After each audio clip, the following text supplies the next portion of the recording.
Hello student, how are you? All good? तो बच्चों, आज हम लोग स्टडी करने वाले हैं chemical properties of carboxylic acid. तो कार्बोक्सिलिक एसिड की केमिकल प्रॉपर्टीज़ में सबसे पहले जो हम लोग देखने वाले हैं इसका एसिडिक नेचर। तो एक्चुअली में इसके नेम में ही लिखा हुआ है बच्चों कार्बोक्सिलिक एसिड, मीन्स जो हमारा ये कार्बोक्सिलिक ग्रुप है वो एसिडिक बिहेवियर शो करता है। तो आपको ये पता होना चाहिए कि भाई ये क्यों करता है, और ये काफ़ी स्ट्रॉन्ग एसिड है। यहाँ पर मैं बात कर रही हूँ और भी जो हमारे ऑर्गेनिक कंपाउंड है जो कि एसिडिक बिहेवियर शो करते हैं, अगर उनसे हम इसको कंपेयर करें तो जो हमारा कार्बोक्सिलिक एसिड है वो बहुत ही स्ट्रॉन्ग एसिड है। क्यों है इतना स्ट्रॉन्ग एसिड? तो आपको ये पता होना चाहिए कि कोई भी एसिड स्ट्रॉन्ग कब होता है। तो आपको पता होगा कि जो भी कंपाउंड एसिडिक बिहेवियर शो करते हैं बच्चों, उनका एक कॉन्जुगेट बेस बनता है। उनका जो एनायनिक पार्ट होता है ना, प्रोटॉन को रिलीज करने के बाद, उसको हम बोलते हैं कॉन्जुगेट बेस। तो वो कॉन्जुगेट बेस जितना ज़्यादा स्टेबल होता है, वो जो एसिड होता है वो उतना ही स्ट्रॉन्ग एसिड होता है। ये आपने जीओसी में पढ़ा होगा। ऐसे मैं आप लोगों को बता भी देती हूँ। देखो यहाँ पे, जैसे कि मैंने कार्बोक्सिलिक एसिड लिया, ये अपना कार्बोक्सिलिक एसिड, और इसका जब ये H+ यहाँ से रिलीज हो जाता है तो यहाँ पर H+ जाने के बाद जो स्पीशीज़ बचती है बच्चों, जो एनायनिक स्पीशीज़ बचती है, उसको ही हम बोलते हैं कॉन्जुगेट बेस। और ये कॉन्जुगेट बेस किसी भी ऑर्गेनिक कंपाउंड का जो कि एसिडिक बिहेवियर शो कर रहा है, एसिडिक बिहेवियर कब शो कर रहा है? जब वो अपने में से प्रोटॉन को इजीली रिलीज कर रहा है। ठीक है, तो जैसे ही प्रोटॉन को रिलीज करने के बाद जो उसका एनायनिक पार्ट है, अगर वो, या मीन्स बोलूँ हम लोग क्या बोल सकते हैं, कॉन्जुगेट बेस, अगर वो बहुत ज़्यादा वेरी स्टेबल है तो ये जो एसिड होगा वो काफ़ी स्ट्रॉन्ग वाला एसिड होगा, मीन्स स्ट्रॉन्ग एसिड होगा। ठीक है, तो भाई ये स्टेबल कैसे होगा? भाई ये तो चार्ज स्पीशीज़ है, तो जो चार्ज स्पीशीज़ होती है वो तो कभी स्टेबल होती नहीं है। यहाँ पे ये स्पीशीज़ जैसे ही किसी पॉजिटिव चार्ज स्पीशीज़ को देखेगी वो अपने टुवर्ड्स को अट्रैक्ट कर लेगी, है ना। तो ये स्टेबल है। क्यों है ये हमको पता लगाना है। ये इसलिए स्टेबल है बच्चों क्योंकि यहाँ पर ये जो चार्ज आपको ऑक्सीजन के ऊपर दिख रहा है वो स्टेबल नहीं है, स्टैटिक नहीं है, ये मूव कर रहा है। मीन्स इसका जो कॉन्जुगेट बेस है वो रेजोनेंस स्टेबलाइज्ड है।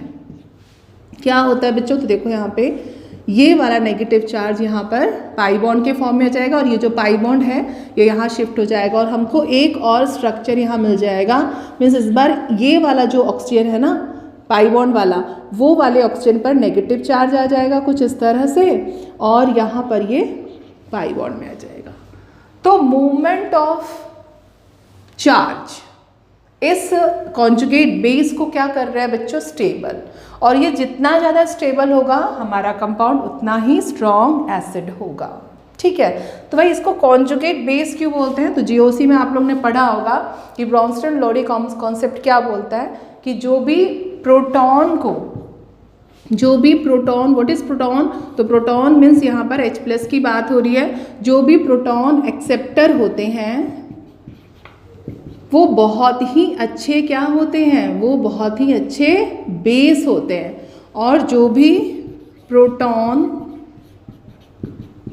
को रिलीज करें या डोनर होते हैं वो क्या होते हैं? तो वो बहुत अच्छे एसिड होते हैं। तो एक एसिड की पहचान कैसे होती है बच्चों? कि वो प्रोटॉन को क्या करता है? डोनेट करता है। मतलब उसको प्रोटॉन को एक्सेप्ट करने का कोई भी हक नहीं है। अगर उसने प्रोटॉन को एक्सेप्ट कर लिया तो फिर तो वो एसिड है ही नहीं, वो क्या हो गया?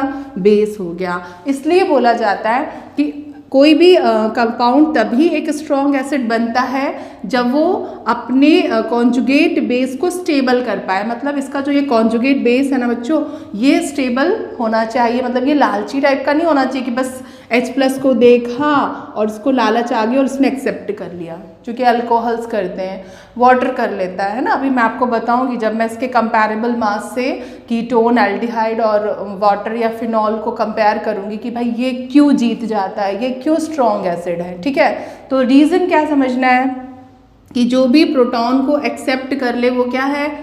जो प्रोटॉन को एक्सेप्ट कर ले वो बेस है, जो प्रोटॉन को रिलीज करे या डोनेट कर दे वो क्या है, एसिड। मीन्स किसी भी ऑर्गेनिक कंपाउंड का कॉन्जुगेट बेस जो है वो अगर स्टेबल नहीं है तो इसका मतलब है कि वो कंपाउंड एक वीक एसिड है। उसने प्रोटॉन तो रिलीज कर दिया, वो एसिडिक बिहेवियर तो शो कर रहा है, बट वो काफ़ी अच्छा वाला या स्ट्रॉन्ग एसिड नहीं है। ओके, बट लेकिन अगर हम लोग तो बात कर रहे हैं किसकी बच्चों, हम लोग बात कर रहे हैं ऑर्गेनिक कंपाउंड के सबसे अच्छे वाले एसिड की। सबसे अच्छा वाला एसिड क्यों है, क्योंकि इसका जो कॉन्जुगेट बेस है वो काफ़ी स्टेबल है। क्यों है स्टेबल बच्चों, क्योंकि ये रेजोनेंस स्टेबलाइज्ड है, इसका रेजोनेटिंग स्ट्रक्चर, और इसका रेजोनेटिंग स्ट्रक्चर भी बहुत स्टेबल है।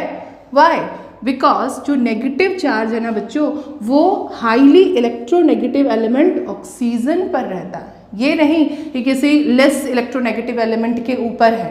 आप लोगों ने ये भी जीओसी में पढ़ा होगा कि नेगेटिव चार्ज हमेशा कहाँ होना चाहिए, जो भी हमारे मोर इलेक्ट्रोनेगेटिव एलिमेंट है अगर उसके ऊपर है तो वो स्पीशीज क्या होती है, स्टेबल होती है। ओके, तो आप लोग हेडिंग लगाओगे एसिडिक नेचर।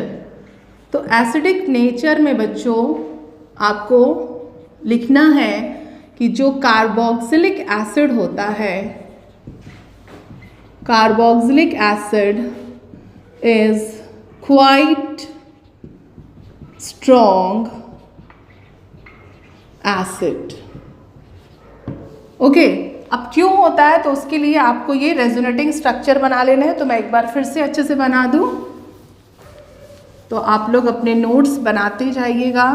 हेडिंग लगानी है chemical properties of carboxylic acid, और कार्बोक्सिलिक एसिड का ये रेजोनेटिंग स्ट्रक्चर आप लोगों को बना लेना है। तो जैसे ही इसको हम लोग वाटर में डिज़ोल्व करते हैं, ये यहाँ से बॉन्ड को ब्रेक करेगा और H+ के फॉर्म में ये निकलेगा। तो H+ के फॉर्म में निकलेगा तो ये क्या करता है बच्चों, जो वाटर का ऑक्सीजन है उसके पास क्या है, 2 पेयर लोन पेयर है ना। तो ये जो लोन पेयर्स हैं वो एक लोन पेयर इसको एक्सेप्ट कर लेगा और हाइड्रोनियम आयन फॉर्म कर लेगा। तो कुछ इस तरह से बच्चों ये हम लोगों को मिल जाएगा, और यहाँ पे मिल जाएगा हाइड्रोनियम आयन, ऑक्सीजन पर आ जाएगा पॉजिटिव चार्ज, और इसी का एक रेजोनेटिंग स्ट्रक्चर हम लोग बना लें क्योंकि ये रेजोनेंस स्टेबलाइज है। व्हाट इज दिस, तो ये है अपना कार्बोक्सिलेट आयन, जिसको हम बोलते हैं कॉन्जुगेट बेस, और इसका कॉन्जुगेट बेस काफ़ी स्टेबल है। दैट्स वाई ये काफ़ी स्ट्रॉन्ग एसिड है। मिनरल एसिड के कंपैरिजन में नहीं बोल रही, मिनरल एसिड तो भाई बहुत ही स्ट्रॉन्ग एसिड होते हैं, लेकिन ऑर्गेनिक की बात करें, अगर हम ऑर्गेनिक कंपाउंड में किसी एसिड को कंपेयर कर रहे हैं तो ये काफ़ी एसिडिक होता है, स्ट्रॉन्ग एसिडिक होता है। तो मैं यहाँ पर इसका एक और रेजोनेटिंग स्ट्रक्चर बना दूँ। ओके, तो ये इस तरह से 2 रेजोनेटिंग स्ट्रक्चर शो करता है और इसका कार्बोक्सिलेट आयन काफ़ी स्टेबल है। तो जल्दी से इसको नोट करिए। इसके बाद हम लोग क्या करेंगे कि इसकी जितनी भी प्रूफ करने वाली कि भाई ये एसिड है वो सारी रिएक्शंस देख लेते हैं। जैसे कि मेटल का नेचर कैसा होता है बच्चों, बेसिक होता है, तो उसके साथ रिएक्ट करने के बाद ये सॉल्ट फॉर्म कर रहा है कि नहीं, तो ये करता है। बेस के साथ करवाते हैं तो ये सॉल्ट फॉर्म कर रहा है, हाँ कर रहा है भाई। इसके बाद कार्बोनेट बाइकार्बोनेट के साथ, अमोनिया के साथ जो इसकी रिएक्शंस है वो हम लोग फटाफट से देख लेते हैं। तो पहले आप इसको नोट करिए।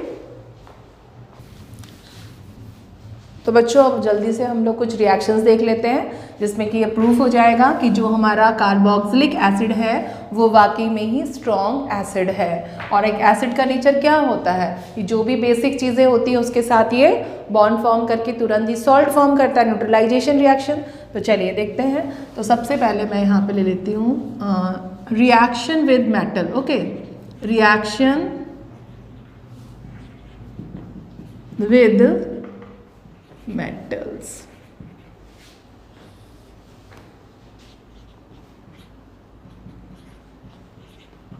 तो ये है अपना कार्बोक्सिलिक एसिड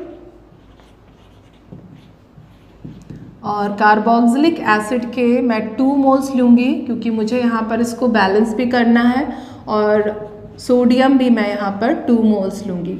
तो जब ये सोडियम के साथ कार्बोक्सिलिक एसिड रिएक्ट करेगा बच्चों, तो सोडियम का काम क्या होता है? इलेक्ट्रॉन को रिलीज़ करना। तो एक सोडियम कितना इलेक्ट्रॉन देगा बच्चों? 1 इलेक्ट्रॉन। तो 2 सोडियम कितने देने वाले हैं अपने? 2 इलेक्ट्रॉन। तो भाई ये 2 इलेक्ट्रॉन को कौन एक्सेप्ट करेगा? तो ये 2 इलेक्ट्रॉन को, यहाँ से ये जो बॉन्ड ब्रेक हो रहा है, ये प्रोटॉन इसको एक्सेप्ट करेगा, और 2 इलेक्ट्रॉन जैसे ही 2 हाइड्रोजन गेन कर लेगा बच्चों, तो ये फॉर्म किस फॉर्म में आ जाएगा? H2। मतलब when carboxylic acid react with sodium metal evolve hydrogen gas and to form salt RCOONA। ये बना लिया इसने सॉल्ट। किसका? सोडियम का सॉल्ट। सोडियम कार्बोक्सिलेट ही लिख लेते हैं अपन उसको, सोडियम कार्बोक्सिलेट। ये बन गया हमारा सॉल्ट। ओके, अब R की जगह मैं यहाँ पर मिथाइल ग्रुप ले लूँ बच्चों, तो ये कौन सा एसिड बन गया है? ये बन गया अपना एसिटिक एसिड, या हम इसको बोल सकते हैं इथेनोइक एसिड, है ना। और 2 मोल्स Na ले लिया अपन ने। तो यहाँ पर आप लोग वीडियो को पॉज करिए और रिएक्शन को कंप्लीट कर लीजिए। ओके, तो मैं यहाँ पर बता भी देती हूँ, आप लोग अपना मिला लेंगे। इस तरह से OH बॉन्ड यहाँ पर ब्रेक हो रहा है। सोडियम फिर से, हर एक सोडियम 1 इलेक्ट्रॉन देगा, तो फिर से एक बार हाइड्रोजन गैस इवॉल्व हो जाएगी इस रिएक्शन में, और हमारा ये जो कंपाउंड बन जाएगा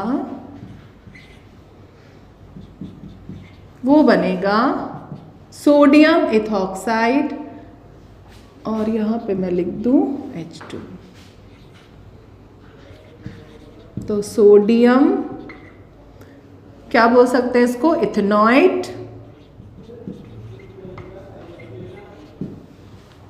इसी तरह से पोटेशियम के साथ रिएक्शन आप लोग कर सकते हो। तो ये रिएक्शन आपको खुद से करनी है और कमेंट बॉक्स में मुझे दिखाना है करके। यहाँ पे मैं कुछ और रिएक्शंस भी लिख देती हूँ जिसको आप लोग मुझे करके कंप्लीट दिखाओगे। चलिए नोट कर लीजिए इसको। तो बच्चों यहाँ पर मैंने इन रिएक्शंस को बैलेंस नहीं किया, तो आप लोग उसको बैलेंस जरूर कर लोगे। जैसे यहाँ पे मैं 2 लगा दूँ, और यहाँ पे मैं आप लोगों को जो मैंने होमवर्क दिया है उसमें भी मैंने लिखा नहीं था, वो तो आप खुद भी कर सकते हो बैलेंसिंग। ओके, तो अब नेक्स्ट जो है अपना, उसको भी अपन लोग कर लेते हैं। नेक्स्ट रिएक्शन क्या है, किसके साथ हम लोग इसकी रिएक्शन करवाने वाले हैं? तो रिएक्शन विद अल्कली। अब हम लोग अल्कली के साथ इसकी रिएक्शन कराएंगे। तो what is alkali? Water soluble base. तो रिएक्शन विद अल्कलीज। तो यहाँ पे एक बार मैं फिर से कार्बोक्सिलिक एसिड ले लेती हूँ बच्चों, और उसकी रिएक्शन ना स्ट्रॉन्ग जो बेस अल्कली है सोडियम हाइड्रोक्साइड उसके साथ कराते हैं। तो यहाँ पे जब ये डिसोसिएट होगा तो नेगेटिव, पॉजिटिव, और यहाँ पर कौन सा है ज़्यादा इलेक्ट्रोनेगेटिव? तो ऑक्सीजन। तो ये यहाँ पे इस तरह से ब्रेक हो जाएगा। ओके, नाउ अब क्या होगा बच्चों? तो जो भी पॉजिटिव पार्ट होते हैं वो किस तरफ अट्रैक्ट होते हैं? नेगेटिव के, है ना। केमिकल रिएक्शन में होता क्या है? केमिकल रिएक्शन में ओल्ड बॉन्ड ब्रेक होता है, न्यू बॉन्ड फॉर्म होता है। तो ये सारी रिएक्शंस तो आपने क्लास 10th में भी कर रखी हैं। तो क्या हो जाएगा अपना RCOO, यहाँ से आ जाएगा Na, सोडियम कार्बोक्सिलेट एक बार फिर से सॉल्ट फॉर्म हो गया है, और इस बार H+ और OH नेगेटिव जो है वो मिलकर बना लेंगे water. Means carboxylic acid react with alkali to form salt and water. तो यहाँ पे सॉल्ट एंड वाटर बन रहा है, वहाँ पे क्या बना था? वहाँ पे हमारा सॉल्ट एंड H2 बना था। हाइड्रोजन गैस इवॉल्व हो रही थी। कब? जब हम लोग जो मेटल है उसके साथ इसको रिएक्ट कर रहे थे। तो अभी मैं R की जगह यहाँ पे ले लेती हूँ बच्चों, एक बार फिर से एसिटिक एसिड के साथ रिएक्शंस देख लेते हैं हम लोग। KOH की अगेन इस तरह से ही बॉन्ड डिसोसिएट हो जाना है और इस बार जो बनेगा CH3COOK, potassium ethanoate and water. Okay, तो ये हो गई हमारी रिएक्शन विद अल्कली। तो अल्कली के साथ रिएक्शन कराने पर भी ये सॉल्ट दे रहा है और सॉल्ट देना ही या सॉल्ट को फॉर्म करना ही ये प्रूव कर रहा है कि इसका नेचर कैसा है, एसिडिक, और ये तो अपना बेस है ही। तो जब भी एसिड और बेस रिएक्ट करते हैं तो ऑलवेज क्या फॉर्म होता है बच्चों, सॉल्ट फॉर्म होता है ना। चलिए नोट कर लीजिए इसको। तो बच्चों नेक्स्ट जो रिएक्शंस है वो हम देखेंगे कार्बोनेट एंड बाइकार्बोनेट के साथ क्या होता है। तो हेडिंग लगा लीजिए बच्चों, reaction with carbonates and bicarbonates.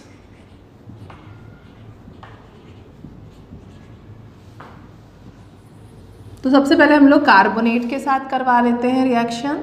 तो फिर से मैं एक बार एसिटिक एसिड ले लेती हूँ और एसिटिक एसिड की रिएक्शन सोडियम कार्बोनेट के साथ करा लेते हैं हम लोग। तो बच्चों जब भी सोडियम कार्बोनेट हो या बाइकार्बोनेट हो तो जैसे ही हम इस एसिड के साथ डालते हैं तो एक एफरवेसेंस निकलती है, वो निकलती है किसकी, कार्बन डाइऑक्साइड। तो कार्बन डाइऑक्साइड तो इसमें फॉर्म होना ही है, सॉल्ट भी फॉर्म होगा क्योंकि ये बेसिक नेचर का और ये एसिड है हमको पता है। तो एक सॉल्ट फॉर्म होना है CO2 एंड वाटर। ओके, तो सबसे पहले ये यहाँ से निकल जाएगा H+ के फॉर्म में और जो यहाँ पे मेटल है वो किस फॉर्म में आ जाएगा, पॉजिटिव। मतलब हमको यहाँ पे रिएक्शन को बैलेंस करना होगा बच्चों। तो 2 मोल्स सोडियम इथेनॉइट मिलने वाला है अपन को। इसके बाद 1 मोल CO2 इवॉल्व होती है और इसके बाद हमको मिलने वाला है 1 मोल वाटर। ओके, नाउ अगर हम बाइकार्बोनेट के साथ इसकी रिएक्शंस देखें तो फिर से एक बार मैं ले लेती हूँ acetic acid, react with sodium bicarbonate. तो यहाँ पर भी कुछ वैसा ही देखने को हमको मिल रहा है। जैसे ही हम लोग टेस्ट ट्यूब में थोड़ा सा सोडियम बाइकार्बोनेट पिंच ऑफ डालते हैं तो एक जो गैस फॉर्म होती है बच्चों वो वही निकलता है एफरवेसेंस CO2 का। तो यहाँ पे भी CO2 वाटर तो होगा और उसके साथ सॉल्ट तो फॉर्म होना ही होना है।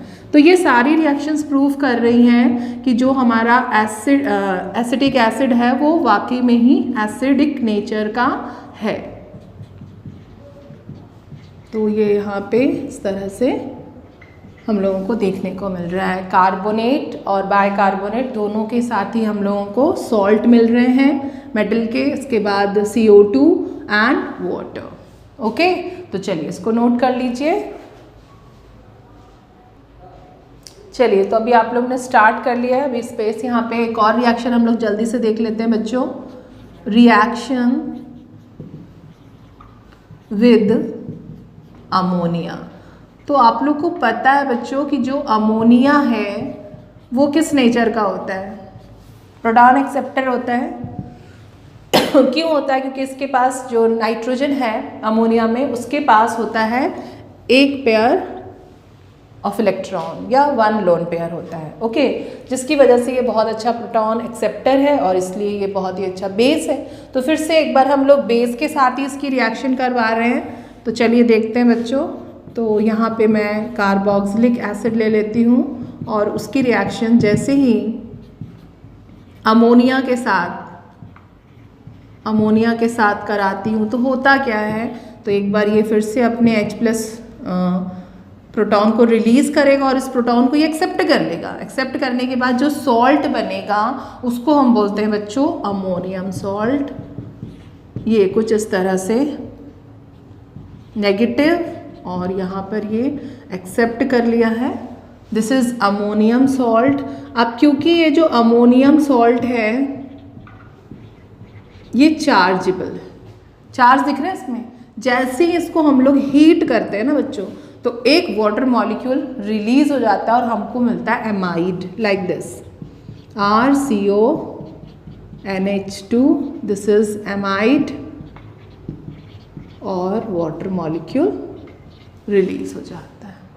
चलिए R की जगह मैं फिर से यहाँ पर एक बार मिथाइल ग्रुप ले लेती हूँ और उसकी रिएक्शन मैं नहीं करूँगी, आप लोग को करना है।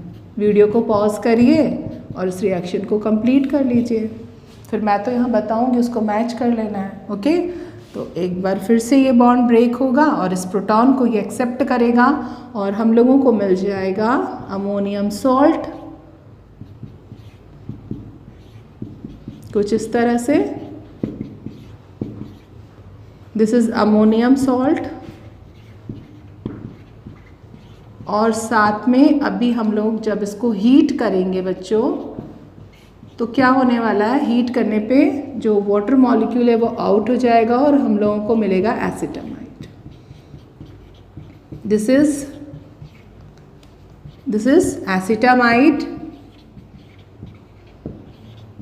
तो ये सारी रिएक्शन बच्चों प्रूफ करती है कि जो कार्बोक्सिलिक एसिड है वो वाकई में ही एक स्ट्रॉन्ग एसिड है और उसका बिहेवियर कैसा होता है, एसिडिक होता है। अच्छा, ये किससे कितना ज़्यादा एसिडिक स्ट्रॉन्ग एसिड है और क्यों है, वो अभी हम लोग थोड़ा सा कंपैरिजन से देखते हैं। पहले आप लोग इसको नोट करिए।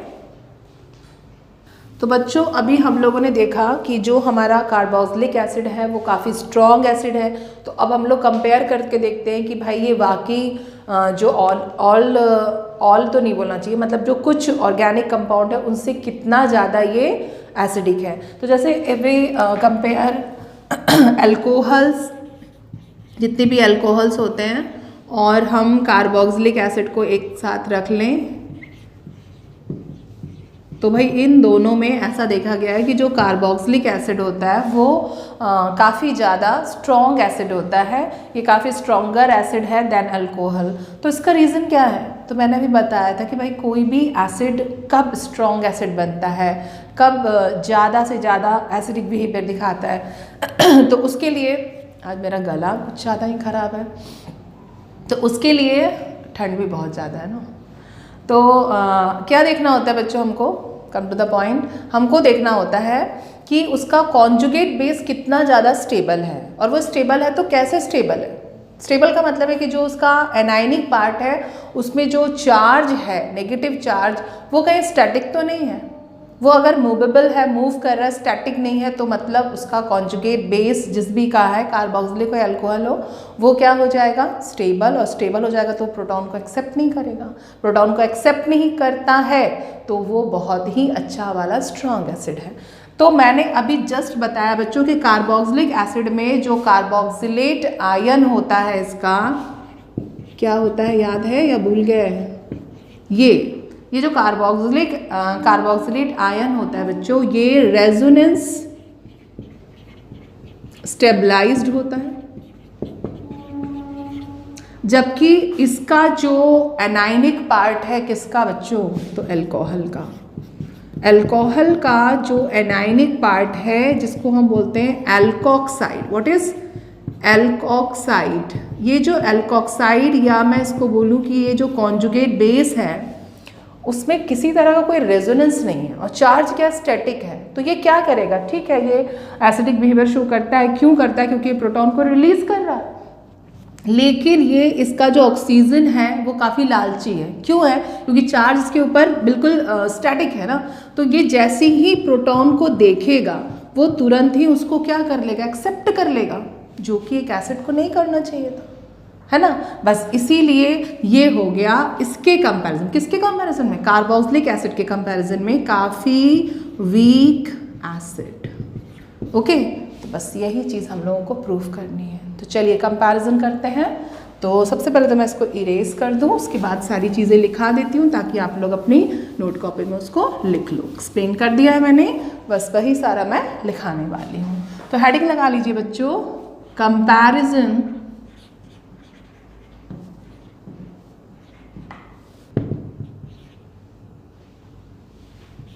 इसका एक और बना लेते हैं हम लोग, resonating structure.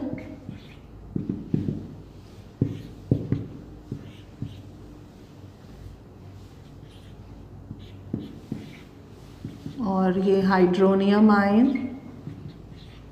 This is hydronium ion and this is carboxylate ion, जिसको हम बोलते हैं कॉन्जुगेट बेस। ओके, तो ये तो बात हो गई कार्बोक्सिलिक एसिड की। अल्कोहल की देख लेते हैं हम लोग।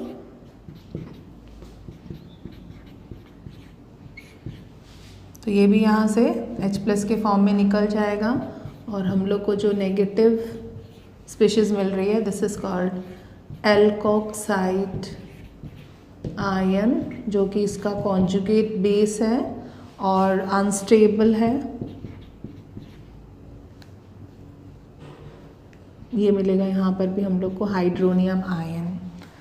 तो जो चीज़ें मैंने समझाई है बच्चों, वही चीज़ मैंने यहाँ लिखा दी है। चलिए देखते हैं।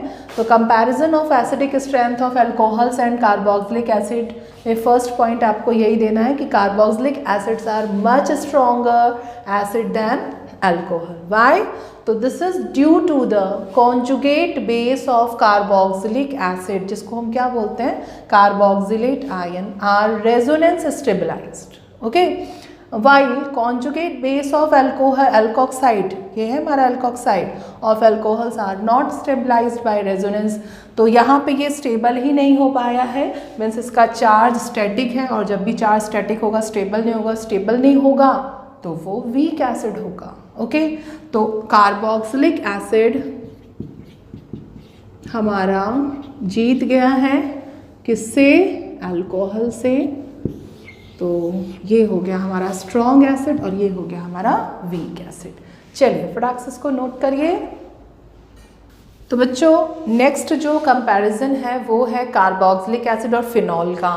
तो इसमें कौन जीतने वाला है बच्चों, तो ये है अपना कार्बोक्सिलिक एसिड और ये रहा अपना फिनॉल।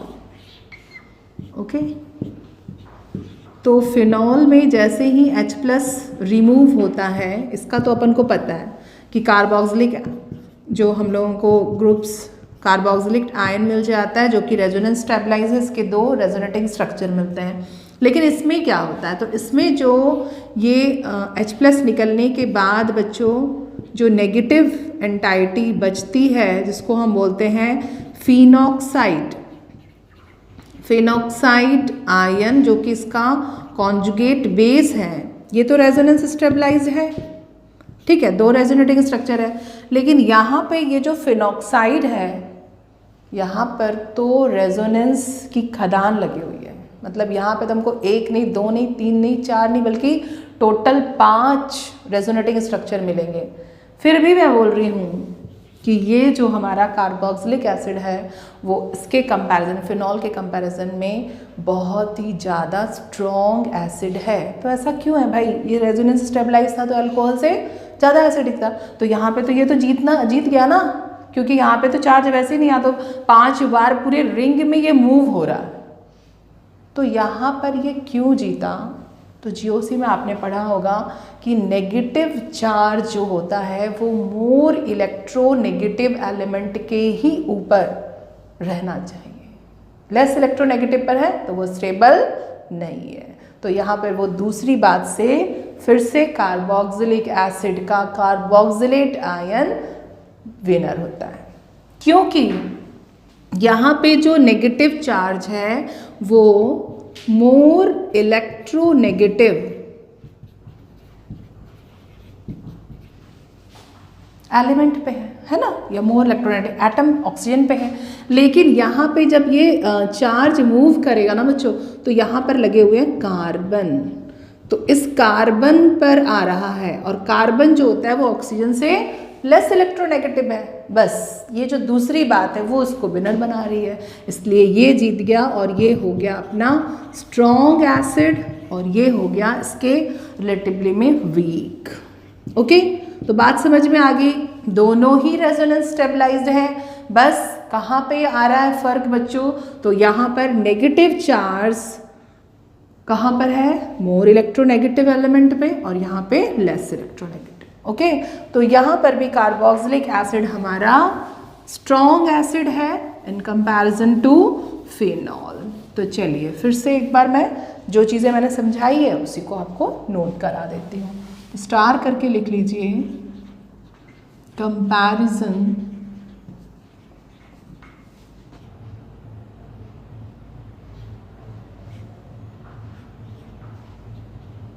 तो इस तरह से इसके एक लास्ट और बनेगा रेजोनेटिंग स्ट्रक्चर।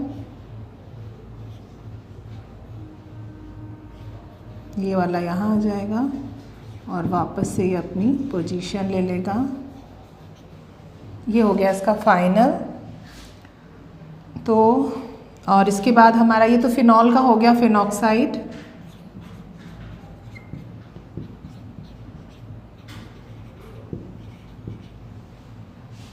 इसके बाद हम लोग देख लेते हैं कार्बोक्सिलिक एसिड का।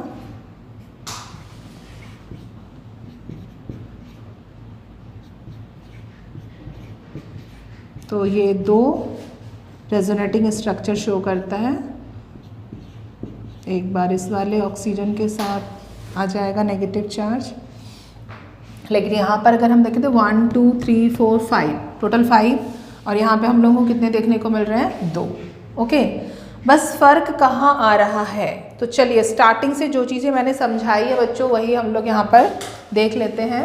Comparison of acidic strength of phenol and carboxylic acid में carboxylic acid are much stronger acid than phenol. Okay, now कैसे भाई? तो this is due to the conjugate base of carboxylic acid, जिसको हम क्या बोलते हैं? Carboxylate ion are resonance stabilize and the negative charge, यहाँ पे ये चीज़ मेंशन करना बहुत जरूरी है कि जो इसका negative charge at the more electronegative oxygen atom, कि इसमें दूसरी जो बात है कि जो नेगेटिव चार्ज है वो मोर इलेक्ट्रोनेगेटिव एटम जो है हमारा ऑक्सीजन उसके ऊपर है। वाइल द अदर, अगर हम इसकी बात करें on the other hand of phenol का फिनॉक्साइड आयन, तो while the conjugate base of phenol what is phenoxide ion is also resonance stabilize, भाई ये भी resonance stabilize, but the negative charge इसको फोकस करना है कि इसका जो नेगेटिव चार्ज है is at the less electronegative carbon atom, बस इसकी वजह से ये हार जाता है और ये वीक एसिड हो जाता है और ये स्ट्रॉन्ग। तो एक बार मैं यहाँ पे लिख दूँ कि जो हमारा कार्बोक्सिलिक एसिड है वो मोर स्ट्रॉन्गर एसिड है दैन फिनॉल। तो ये सारी चीज़ें आप लोगों को अच्छे से देख लेना है, क्योंकि ये सारी चीज़ें जो है वो आपको पूछी जाएंगी 12th बोर्ड एग्ज़ाम में। चलिए इसको नोट कर लीजिए। और इसी के साथ आज का जो हमारा ये एसिडिक नेचर वाला chemical properties of carboxylic acid का पार्ट है वो ओवर होता है। और आई होप कि आप लोगों को अच्छे से समझ में आ गया होगा। अगर नहीं समझ में आता है तो एक बार और फिर से इस वीडियो को आराम से देख लेना है। जिनको समझ में आ गया वो 2x की स्पीड में देख लें, है ना, फटाफट से, लेकिन एटलीस्ट 2 बार देखिए ताकि अच्छी तरह से इस कॉन्सेप्ट को आप लोग समझ पाएँ। तो नेक्स्ट वीडियो में आगे की जो केमिकल प्रॉपर्टीज़ हैं हमारी कार्बोक्सिलिक एसिड की उसकी स्टडी हम लोग करेंगे। तो तब तक के लिए पढ़ते रहिए, क्योंकि टर्म 2 की प्रिपरेशन स्टार्ट कर देनी है आपको। चलिए, ऑल द बेस्ट।